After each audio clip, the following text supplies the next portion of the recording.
Welcome back.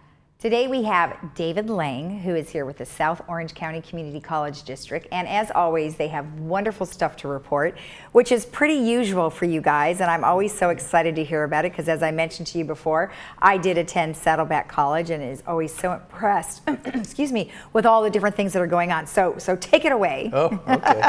Well, it's always a pleasure to be here, obviously, and normally it's fun to be here because we have lots of good news to report, and I hope today won't be a disappointment in that regard either.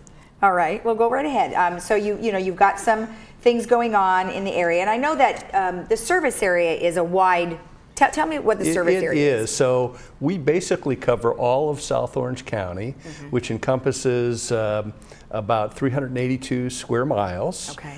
We serve over 900,000 residents. And we're in 26 different communities, so it's a large area that we cover. Right, exactly. Indeed.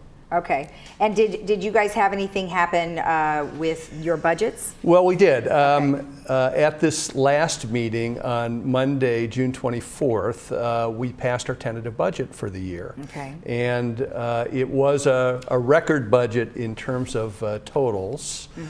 So we'll wind up showing revenue of something close to $1 billion this year. Oh my gosh. So it's a big number. Okay. Some of that is a large carryover balance that we'll contribute to. So that's not, we don't spend all of that over the course of the year. We've got certain funds that continue to build up. Okay. And one of the things that we'll talk about, or we can talk about now, is the fact that we are what's called a basic aid district. So unlike many other districts in the state, because we have such a strong local property tax base, we get to keep the excess revenue from our local property taxes over what we would get from state apportionment. Oh, I see. Which for us is a huge thing. On the other hand, it means that we have to be, well, we consider that to be, that excess to be our bond money. Okay. So we will not ask the citizens to, support us in any sort of bond measure. We're going to use that money to build out the infrastructure that we need to. Okay. And we do have some very ambitious capital improvement plans in our district. Well, I was going to say, will you be talking about what you're earmarking that money for here? We will. We will. Great. So I can get into that a little bit. So one of the, obviously just supporting the colleges themselves takes up the bulk of our budget, and probably the single biggest expense that makes up that, as you can well imagine, is the salaries that we pay for folks that work in our district.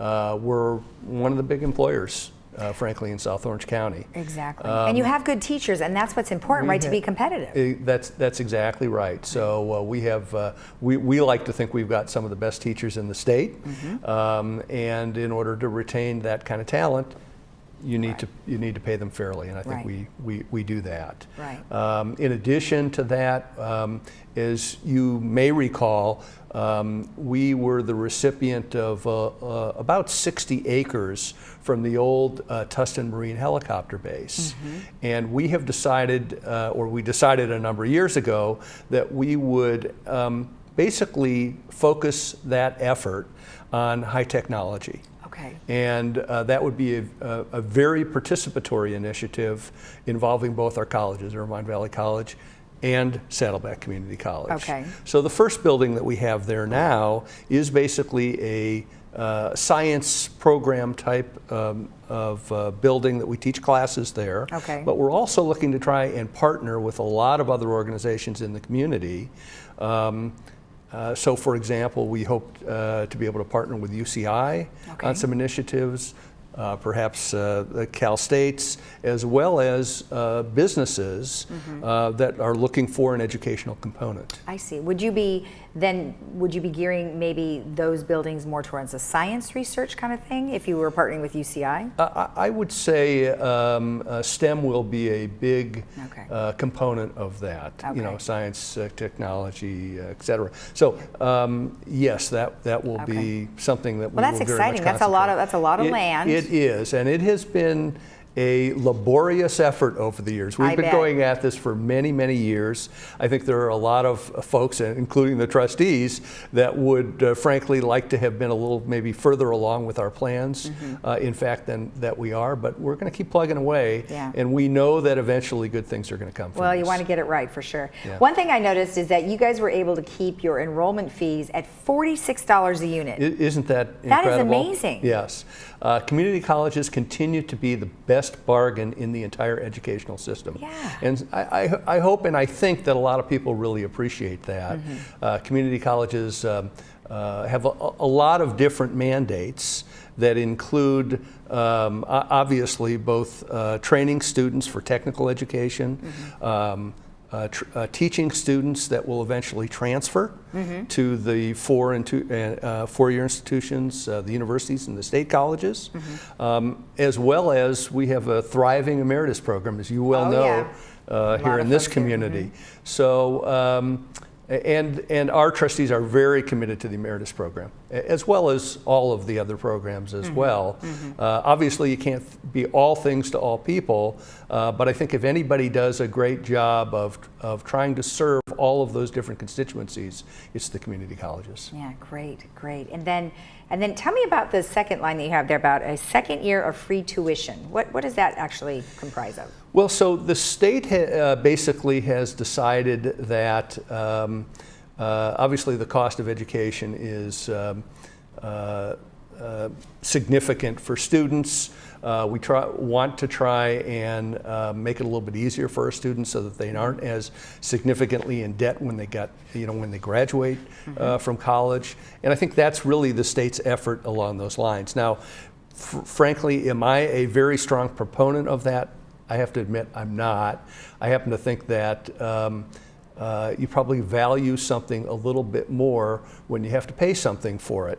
So I come from that kind of old school, but what can I say? In any event, I think this is something that the state has offered that students will readily and should readily take advantage of to help them in their educational plans. Okay, excellent. And then something about deferred maintenance and instructional equipment. Right. So the state, frankly, the state has not done a very good job over the years of providing a lot of deferred maintenance for the community college system.